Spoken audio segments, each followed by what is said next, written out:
তারেক রহমান সাহেবের বক্তৃতা ধরে কথা বলছি, আমাদের আরেকটা ইস্যু রয়ে গেছে, শেখ হাসিনার ইস্যুটা। তারেক রহমান সাহেবের এই বক্তৃতাটা রাজনৈতিক গুরুত্ব কি আজ এই প্রেক্ষাপটে, এখন যে দেশের আমার ব্যক্তিগত মতামত, আমি জানি এতে আমার বিএনপি অসন্তুষ্ট হবে, এটা একটা বুমেরাং বক্তব্য হয়েছে।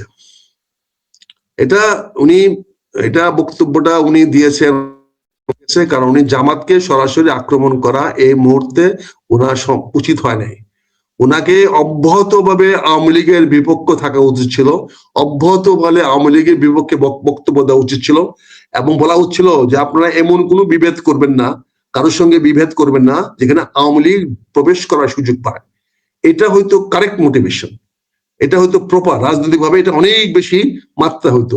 তাহলে কি হইতো, জামাত বিএনপির মধ্যে একটা শত্রুতা শুরু হইতো না, একটা প্রতিপক্ষ সুলভ হইতো না, হয়তো নির্বাচনে একটা বন্ধুত্বের মধ্যে একটা সমঝোতার মাধ্যমে নির্বাচনটা হইতো।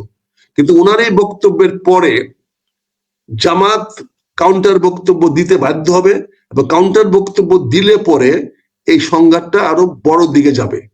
ফলে এটা ইন ফেভার, মানে আদারওয়াইজ এটা আওয়ামী লীগের পক্ষে চলে গেছে বক্তব্যটা। কারণ এখানে বিভেদ মানে হলো আওয়ামী লীগকে সুযোগ করে দেওয়া। কাজে আমি এই জন্য তোমার দ্বিতীয় পয়েন্টে বললাম যে এই মুহূর্তে তারেক রহমান সাহেবের মুখ না খোলা উচিত ছিল, এটা কোনো প্রয়োজন ছিল না। এটা উনি করেছেন জানাতে, দেখাতে যে আমার স্ত্রী জুবাইদা রহমান গেছে, কিন্তু তাকে কোনো আমি রাজনৈতিক দায়িত্ব দিই নেই। কাজেই উনি অনুষ্ঠানটা করে কথা বলে দেখিয়ে দিয়েছেন, দেখাতে চেয়েছেন যে আমি আমার রাজনৈতিক অবস্থানে এখনো সঠিক আছি। একটা বিশাল ছাত্রদেরকে নিয়ে করেছেন, এবং উনি বোধহয় 5 দিন না 7 দিন, 15 তারিখ পর্যন্ত বোধহয় অনুষ্ঠানটা চালিয়ে যাবেন। সেখানে অনেক মানুষ আসবে, অনেক মানুষকে ঢাকার থেকে জড়ো করা হবে, এবং প্রতিদিনই হয়তো তারেক রহমান বক্তব্য দিবেন। ফলে দেশমাতা খালেদা জিয়ার স্বাস্থ্য বিষয়টাকে একটু অন্যদিকে ডাইভার্ট করার বা ধামাচাপা দেওয়ার একটা অপচেষ্টা চালাতে পারেন কোনো মহল তারেক রহমানের এই অবস্থানটাকে অন্যদিকে মুড় নিতে পারেন।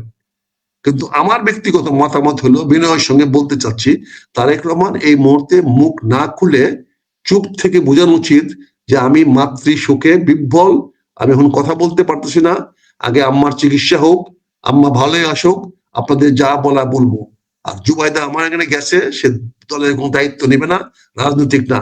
আপনারা অপেক্ষা করেন, সবাই নির্বাচনে কাজ করতেছেন, সবাই একযোগে নির্বাচনে কাজ মাঠে নেমে যান, সবাই আপনারা নির্বাচন করেন, যে যেখানে আসেন আপনাদেরকে নির্বাচনে জয়ী হয়ে আসতে হবে।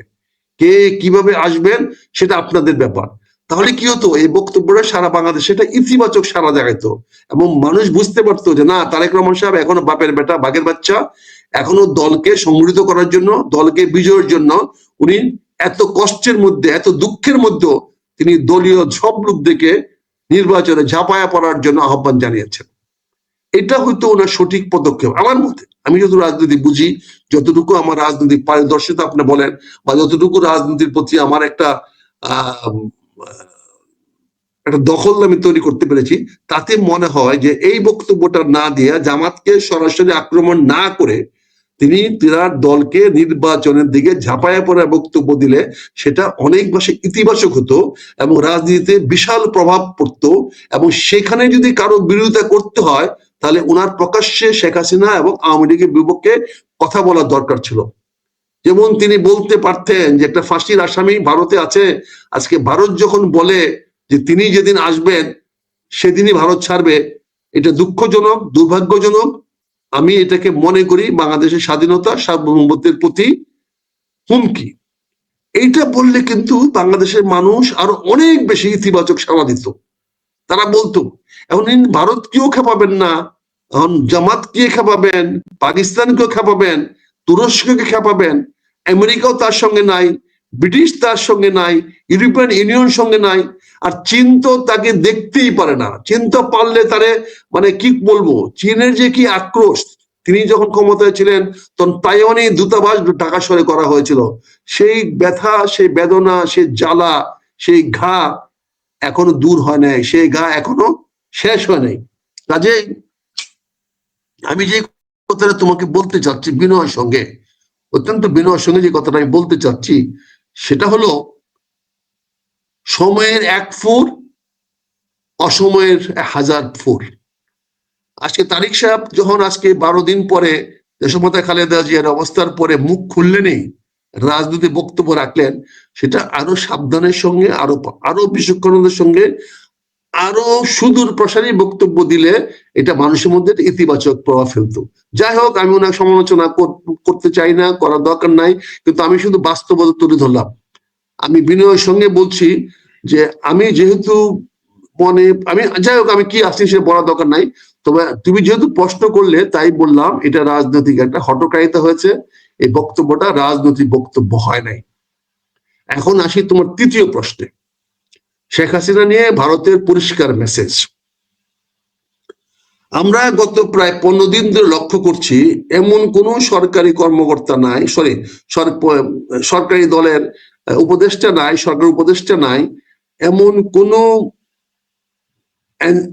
অ্যাটর্নি জেনারেল থেকে নিয়ে বড় বড় উকিল সাহেবরা আছে এবং জামাতের উকিল সাহেবরা আছে, তারা বলছে শেখ হাসিনাকে পুলিশ দিয়ে ধরায় নিয়ে আসবো, ইন্টারন্যাশনাল পুলিশ দিয়ে ধরায় নিয়ে আসবো, অনেক ধরনের একটা ন্যাক্কার জন্য বক্তব্য দিয়েছেন এবং বঙ্গবন্ধুকে অনেক গালাগালি করেছেন, বেঈমান বলেছেন অনেকে, বিশ্বাসঘাতকতা বলেছেন অনেকে। সবকিছু যখন এগুলা হয়েছে, তখন ভারত খুব ঠান্ডা মাথায় বলেছে, অত্যন্ত ধীরস্থির হয়ে বলেছে, কাউকে দায়ী করে না, কারোর প্রতি কোনো প্রশ্নের জবাব না দিয়েই, কারো কোনো রেফারেন্স না এনে, তিনি শুধু বলেছেন বাংলাদেশের সাবেক প্রধানমন্ত্রী শেখ হাসিনা বাংলাদেশের যতদিন ইচ্ছা, যতদিন থাকতে চান তিনি ততদিন থাকবেন। এই কথাটা কিন্তু অনেক বেশি সুদূর প্রসারী চিন্তার থেকে বলেছেন। উনি তো বলেন না যে বাংলাদেশে উনি ফিরে যাবে না এবং আমরা তাকে ফিরে যেতে দিব না, কারো হাত তুলে দেব না, এইটা কথা বলে নাই তো। তিনি বলেছেন শেখ হাসিনা ওনাদের মেহমান, শেখ হাসিনা ওনাদের এখানে আছেন, উনি যতদিন চাইবেন ততদিন তাদের দেশে থাকবেন। অর্থাৎ উনি শেখ হাসিনাকে ওনার বাড়ি থেকে বের করে দিবেন না। আর ধরিয়ে দেওয়া তো অনেক পরের প্রশ্ন, কারোর কাছে হস্তান্তর করা তো অনেক সুদূর পরা হতো। এই কথাটাই অত্যন্ত বলিষ্ঠ ভাষায়, অত্যন্ত শক্ত ভাষায়, নম্রভাবে উনি ডিপ্লোম্যাটিক ভাবে কথা বলেছেন। তারা অনেক বিচক্ষণ ডিপ্লোম্যাট। জয়প্রকাশ এখন বর্তমান বিশ্বে যতজন পররাষ্ট্রমন্ত্রী আছে তার অন্যতম একজন পররাষ্ট্রমন্ত্রী, বলতে গেলে প্রথম 5 জন বা 7 জনের মধ্যে তিনি একজন, যার হাতের টিপে ফিঙ্গারে পৃথিবীর রাজনীতি আছে, পৃথিবীর জিও পলিটিক্স আছে। এমন একটি দক্ষ লোক যখন মুখ খুলেছে, তখন বুঝতে হবে এর পিছনে অনেক সুদূর প্রসারী চিন্তা ভাবনা আছে। আর তিনি যেহেতু বলেছেন তিনি যেদিন চাবেন সেদিন ফিরত যাবেন, অর্থাৎ শেখ হাসিনা বাংলাদেশে ফিরে আসার একটা সম্ভাবনা রয়েছে, এবং সেই কথাটাই উনি পরিষ্কার করে বলেছেন যে শেখ হাসিনা বাংলাদেশে ফিরে আসার জন্য উনি যেদিন যেতে চাবেন সেদিন, তার মানে ফিরে আসার সম্ভাবনা আছে। সেটা কার ইচ্ছায়? শেখ হাসিনার ইচ্ছায়। শেখ হাসিনার ইচ্ছায় বাংলাদেশে ফিরে আসবে কখন? যখন বাংলাদেশে শেখ হাসিনার অনুকূল পরিবেশ তৈরি হবে। তার মানে ভারত মনে করে যে বাংলাদেশে শেখ হাসিনার পক্ষে একটা অনুকূল পরিবেশ সৃষ্টি করা সম্ভব। এই দৃষ্টিভঙ্গি থেকে তারা কথাটা পরিষ্কার করে রেখেছে, উনি যখন যেতে চান তখন তিনি যাবেন। তখনও তো প্রয়োজনে ওনার নিরাপত্তার জন্য জয়শঙ্কর সাহেব তাদের নিরাপত্তাদের, তাদের সশস্ত্র বাহিনীদেরকে সহায়তা করতে বলতেও পারে। আর একটা জিনিস মনে রেখেন, আমি পরিষ্কার বলতে চাই, আজকে কে কিভাবে জানি না, বাংলাদেশে ইসলামিক শক্তির উত্থান হোক, এইটা একদম মনের থেকে মোদী সরকার চায়। তাদের এজেন্ডা হলো বাংলাদেশে একটা ইসলামিক শক্তির উত্থান হোক, প্রয়োজনে মৌলবাদী শক্তির উত্থান হোক, কিন্তু কোন অবস্থাতে যেন বিএনপি ক্ষমতায় না আসে। এখানে একটা কমন ইন্টারেস্ট আছে। বিএনপি কে কমন ইন্টারেস্ট হলো, বিএনপি কে যদি ক্ষমতার থেকে প্রতিহত করা হয়, না আসতে দেওয়া হয়, তাহলে যেমন আমেরিকানরা খুশি হবে তেমন চীনারা খুশি হবে। কারণ তারা অতীতে এই সরকারের সঙ্গে ভালো ব্যবহার পায় নাই, আমেরিকানরাও পায় নাই, আমেরিকানদের কোনো দাবি দেওয়া কোনো কথা তারা রাখে নাই। তারা যেমন আওয়ামী লীগের বিরুদ্ধে খেপা, তেমনি বিএনপির বিরুদ্ধে খেপা। চীনও আবার একই কারণে আওয়ামী লীগের বিরুদ্ধে যেমন খেপা বা খেপা না হলেও তাদের অবস্থান কিছুটা পরিবর্তন হয়েছে, কিন্তু বাংলাদেশের ভিতরে এককাট্টা হয়ে তারা খেপা, তারা প্রচন্ড ভাবে খেপা। কাজে এই দুই শক্তিও চায় না যে বাংলাদেশে তারেক রহমান সাহেব বা এটা আসুক। আর রাশিয়া তো চাই না, কারণ রাশিয়ার সঙ্গে বিএনপি না রূপপুর পৌরবিদ্যুৎ প্রকল্পে সাহায্য করেছে, না তাদের যে আমাদের পাথর উত্তোলনের যে প্রোগ্রাম ছিল সেটা তো সাহায্য করেছে। ফলে তারাও চাচ্ছে না, রাশিয়া এখন একটি সুপার পাওয়ার, রাশিয়াও চাচ্ছে না যে বিএনপি ক্ষমতায় আসুক। এটা কিন্তু আমার এজাম্পশন, এটা আমার ভুলও হতে পারে, আমি বলছি না যে এটা ধ্রুব সত্য। এটি হলো রাজনৈতিকভাবে আমার যে এজাম্পশন, আমার যে ধারণা, আমি বিভিন্ন প্রেক্ষাপটের মাধ্যমে যে ধারণাটা আমি পোষণ করি, যে ধারণাটা আমার মধ্যে হয়েছে, আমার যে সম্ভাবনা আমি দেখতে পাই, সেই সম্ভাবনার কথা বললাম। আমার কথা হয়তো বাস্তবে নাও মিলতে পারে, কারণ বাস্তবে না মিলার কারণটা হলো রাজনৈতিক চৌকস নেতৃত্ব যদি আমার, এটা আমি আর্লি ওয়ার্নিং দিয়ে রাখছি এই জন্য যে রাজনীতির চৌকস নেতারা যেন আমার এই বক্তব্যটাকে কগনিজেন্সে নিয়ে, আমলে নিয়ে তারা একটা ইতিবাচক পদক্ষেপ গ্রহণ করে। তাতে কি হবে, আমি যে ওয়ার্নিং গুলা দিচ্ছি সেই ওয়ার্নিং গুলা যদি তারা আমলে নেয়, তাহলে তারা তাদের একটা বেটার পলিটিক্স, আরো ম্যাচিউরড পলিটিক্স, অর্থাৎ উন্নত এবং সুস্পষ্ট এবং পরিপক্ক একটা রাজনৈতিক পদক্ষেপ তারা নিতে পারবে। এবং তারা সেই পরিপক্ক রাজনৈতিক পদক্ষেপ নিলে সবচেয়ে জিনিসটা হবে, আমার এই ভবিষ্যৎবাণীগুলা ভুল হিসাবে প্রমাণিত হবে। আর যদি রাজনৈতিক নেতারা সেই বিচক্ষণতা দেখাতে না পারেন, যদি রাজনৈতিক নেতারা যদি সেই বিজ্ঞচিত এবং যথোপযুক্ত ব্যবস্থা নিতে না পারেন, তাহলে আমি তো মাঝখান থেকে হিরো হয়ে যাব। সবাই বলবে, আরে উনি তো আগেই বলেছিলেন এটা হয়েছে, এটা হয়েছে। ভাই, আমি আগে বলার জন্য বলছি না। আমি যেহেতু অ্যাক্টিভ পলিটিক্স করি, কিন্তু কোনো দলীয় পলিটিক্স করি না, আমি মানুষের কল্যাণের জন্য, জনগণের কল্যাণের জন্য, দেশ ও জাতির স্বার্থে আমি কতগুলো সাবধান কথা বলি, যাতে আমাদের অন্তর কলহ বাংলাদেশকে অন্যের হাতে তুলে না দেয়। আমি একটা উদাহরণ দিতে চাই এখানে। ভারতে মুসলমানদের আগমন সহজ হয়েছে, সুগম হয়েছে, যখন ভারতের রাজা মহারাজাদের মধ্যে একজনের বিরুদ্ধে আরেকজনের যুদ্ধ বিগ্রহ লেগেই থাকতো। এক জমিদার বা এক রাজা আরেক রাজাকে মানত না, এক মহারাজা আরেক মহারাজা মানত না। সারা ভারতটা বিভিন্ন রাজা মহারাজাদের অধীনে ন্যস্ত ছিল, কিন্তু তাদের কোনো সশস্ত্র বাহিনী ছিল না। তারা কিন্তু নিজেদের প্রতিরক্ষার জন্য শুধু তারা দুর্গ ভিত্তিক রাজনীতি করেছে। জমিদার বাড়ি, বিশাল বাড়ি বানিয়েছে, রাজা মহারাজাদের মহল বানিয়েছে, রাজারা সেই বাড়ির মধ্যেই তারা সীমাবদ্ধ থেকেছে। আপনি যদি জয়পুরহাটের রাজার বাড়ি দেখেন কি বিশাল বাড়ি, কি উঁচা উঁচা ওয়াল, যাতে সেটা ভাইয়া কেউ না হতে পারে। অর্থাৎ রাজা মহারাজা তাদের দুর্গের মধ্যেই নিরাপদ থাকার চেষ্টা করছেন, জনগণকে নিরাপদ করার চেষ্টা করেন নাই। এই সুযোগে জনগণ দেখেছে যে এই সরকাররা, এই রাজা মহারাজারা জালিম, তারা শুধু আমাদের কাছে খাজনা নেয়, আমাদেরকে অত্যাচার করে, আমাদের ফসলের ভাগ নেয়, আমাকে মানুষ হিসাবে গণ্য করে না, তার বাড়িতে গেলে আমাকে কলা পাতা খাইতে দেয়, কচু পাতা খাইতে দেয়। ফলে এই রাজা মহারাজার বিরুদ্ধে যখন মুসলমানরা সাম্যের কথা বলল, শান্তির কথা বলল, এবং মুসলমানরা যখন বাংলাদেশে এসে, তৎকালীন পূর্ব বাংলায় এসে এবং ভারতের বিভিন্ন অঞ্চলে এসে তারা যখন উদারতা পরিচয় দিল, তারা জয় করার পরে মানুষকে না মেরে মানুষের মধ্যে শান্তি বিস্তার করার চেষ্টা করলো। হযরত শাহজালাল যখন এসে মানুষের কাছে ধর্মের কথা বললেন, শান্তির কথা বললেন, সাধারণ মানুষের কথা বললেন, তখন মানুষ দলে দলে ইসলাম গ্রহণ করলো।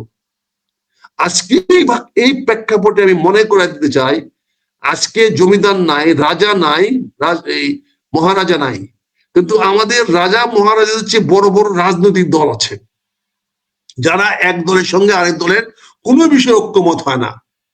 তাদের মধ্যে যদি বিভেদ বাঁধে, যেহেতু আমরা সবাই মুসলমান, ফলে আমরা এক মুসলমান আরেক মুসলমানের বিরুদ্ধে লাগবো, যুদ্ধ করব, মারামারি করব, কাটাকাটি করব। তাতে বাংলাদেশে প্রতিবেশী দেশদের অনেক সুবিধা হবে। প্রতিবেশী দেশ শুধু ভারতীয় সেনাবাহিনী আসবে বা ভারতীয় বাহিনী আসবে এরকম না, হয়তো মমতা ব্যানার্জিও কিছুটা ভারতের সীমানা বাড়ায় ফেলতে পারে, আমরা কিছু বলতে পারবো না, কারণ আমরা তো ঢাকাতে মারামারি কাটাকাটি নিয়ে ব্যস্ত। হয়তো ত্রিপুরা রাজ্য বলতে পারে যে আমরা এখানে সোজা করে দেই, এই চিটাগাং রেল লাইন ফেলেন দরকার নাই, এটা বাংলাদেশের ভিতরে নিয়ে আসি, আমরা ফেনী পর্যন্ত নিয়ে নেই। কারা নিবে? ত্রিপুরার জনগণ।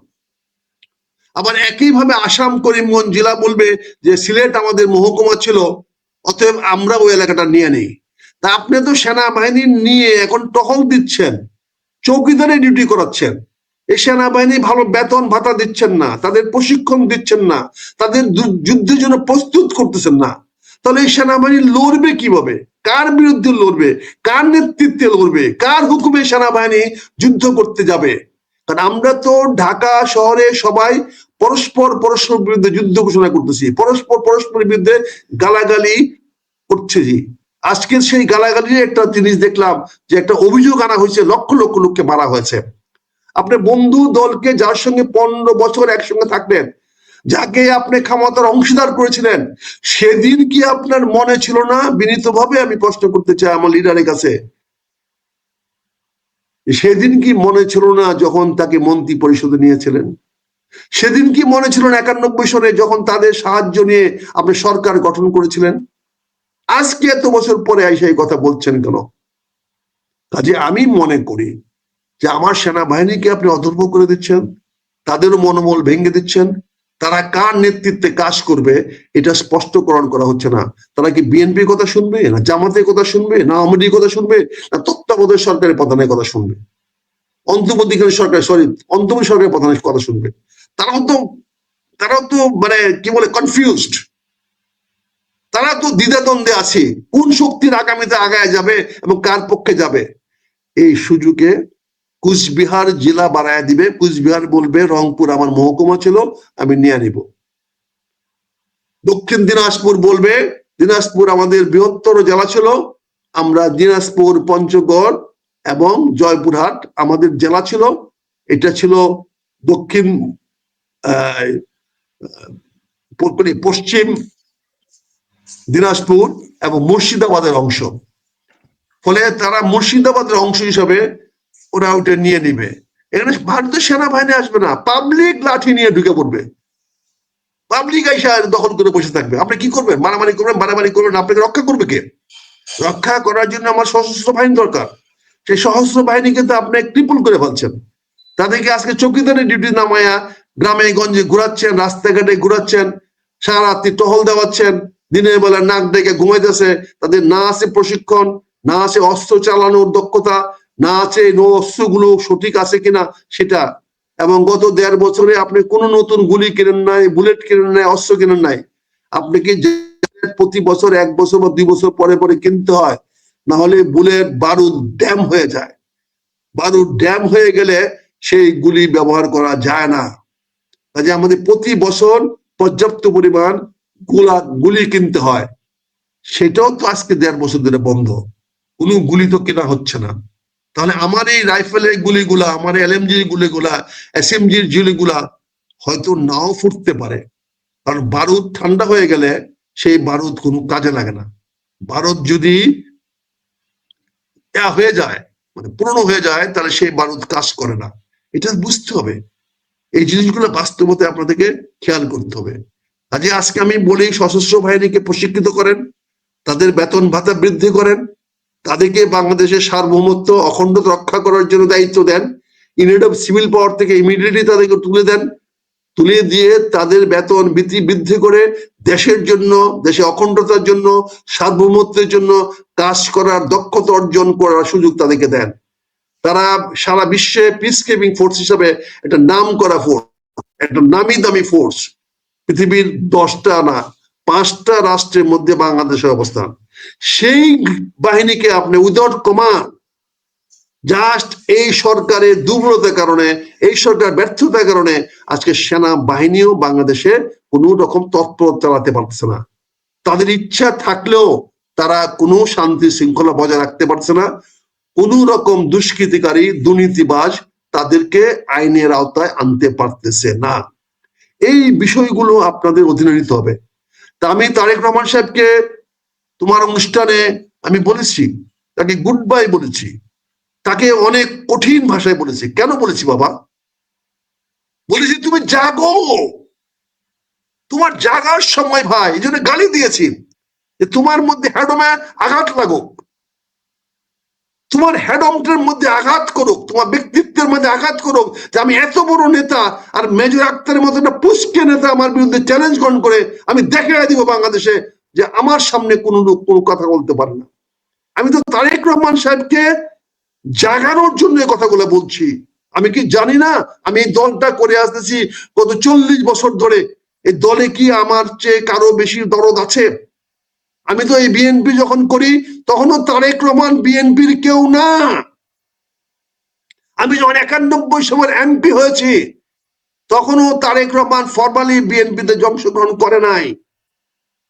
সেই বিএনপির বিরুদ্ধে আজকে আমি কথা বলছি, আমার পুত্র তুল্য আমি তারেক রহমানের বিরুদ্ধে কথা বলছি। এটা তো আমার জন্য শুভনীয় নয়, এটা তো আমি বলতে চাই না। কিন্তু কেন বলতেছি?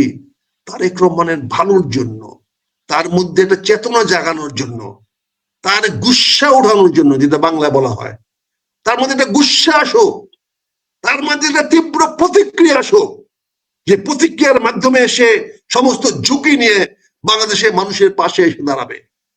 ওনাকে সস্তা বক্তৃতা দেওয়ার জন্য তো আমি সমর্থন করতে পারি না। ওনার যে বক্তব্যে দলের ক্ষতি হবে, ওনার নিজের ক্ষতি হবে, সেই বক্তব্যকে তো আমি সমর্থন করতে পারি না। কারণ আমি তো তুল্যবাজ নই, আমি তো ওনার কাছে হাত পাতার কিছু নাই। আমি যোগ বিয়োগ করে দেখেছি, হিসাব করে দিয়েছি। আমি আজ পর্যন্ত বিএনপিকে যা দিতে পেরেছি তার 1/10 বা 100 ভাগের 1 ভাগও আমি বিএনপির থেকে পাই নাই, বা চাইও নাই, বা বিএনপি কোনোদিন নিতেও চাই নাই। কাজেই আমি কন্ট্রিবিউট করে আসছি গত এই 30 বছর রাজনীতিতে, আমি এখনো কন্ট্রিবিউট করতে চাচ্ছি। আমার এই বক্তব্যগুলা বিএনপির পক্ষেই বলতেছি আমি।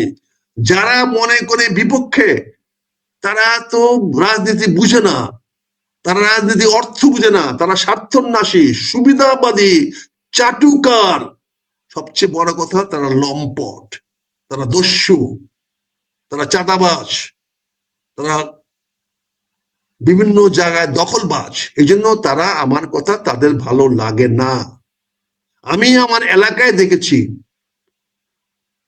যে গ্রামে যত খারাপ লোক আছে, চুরি করে, ডাকাতি করে, সন্ত্রাসী করে, বা চুরি চামারি করে, বা মানুষের সঙ্গে মামলায় জড়ায় যায়, তারা কেউ আমাকে দেখতে পারে না। তারা সবকিছুতে আমার বিরোধিতা করে, যদিও তাদের পার্সেন্টেজ 5 to 10%। আমি যতদিন এমপি ছিলাম আমি তাদেরকে নিয়ন্ত্রণে রেখেছি, আমি তাদেরকে কঠোর নিয়ন্ত্রণে রেখেছিলাম। তারা এদিক সেদিক পারে নাই করতে, কিন্তু তারা পরবর্তীতে আমি নির্বাচিত হতে না পারার কারণে, এটা তাদেরই একটা ষড়যন্ত্র হিসাবে হইতে পারে না বলে আজকে আমার দেশে, আমার গ্রামে, আমার এলাকায় মাসে মাসে খুন খারাপি হয়। কটিয়াদীর পাকুন্দিয়া থানায় এমন কোনো মাস যাচ্ছে না যে এই মাসে একজন না একজন মানুষ হত্যা হচ্ছে, নিহত হচ্ছে। এটা আমি প্রতিহত করতে পারছি না। আজকে আমার মনে হয় কটিয়াদীর পাকুন্দিয়া সারা বাংলাদেশের চাঁদার শীর্ষে আছে, চাঁদাবাজির শীর্ষে আছে। আমাদের বিএনপির কতিপয় নেতারা, ইউনিয়ন লেভেলের নেতারা যে হারে একদম নগ্নভাবে চাঁদাবাজি করতেছে, এটা আমাকে কষ্ট দেয়, আমাকে ব্যথা দেয়, কিন্তু প্রতিহত করতে পারতেছি না। কারণ আমি আঘাত করতে গেলে তারা বলবে বিএনপিকে আঘাত করেছি। তারা তো বিএনপির নাম দিয়ে করে, তাদেরকে আঘাত করতে পারছে। তারা যুব দলের নাম দিয়ে করে, তারা ছাত্র দলের নাম দিয়ে করে। কাজে তাদেরকে আঘাত করলে তারা বলবে আমি যুব দলকে আঘাত করেছি, তাদেরকে বললে বলবে আমি ছাত্র দলকে আঘাত করেছি, তাদেরকে আঘাত করলে বলবে আমি স্বেচ্ছাসেবক দলকে আঘাত করেছি, তাদেরকে আঘাত করলে বলবে তারা আমি বিএনপিকে আঘাত করেছি। এবং সেটা বুঝাবে তারেক রহমান সাহেবকে যে উনি তো বিএনপির উপর একের পর আঘাত করে যাচ্ছেন, আপনাকে গালি দেয়, বুঝেন না আমাদের কি করতেছে। কিন্তু ওনারা একবারও চিন্তা করে দেখবেন না মেজর আক্তার এগুলো কেন এত বড় বলতেছে, কেন এত বড় ঝুঁকি নিয়ে উনি জীবনের শেষ প্রান্তে এসে আমি কয়দিন বাঁচবো জানি না, আমার বয়স 74-75 হয়ে যাচ্ছে, আমি বাঁচার তো আমার আর সময় নাই। তারপরে ঝুঁকিগুলো আমি কেন নিচ্ছি একটা মাত্র কারণে, আমি জিয়ার আদর্শে বিশ্বাস করি। আমি দেশমাতা খালেদা জিয়া নেতৃত্বে আমি দল করেছি।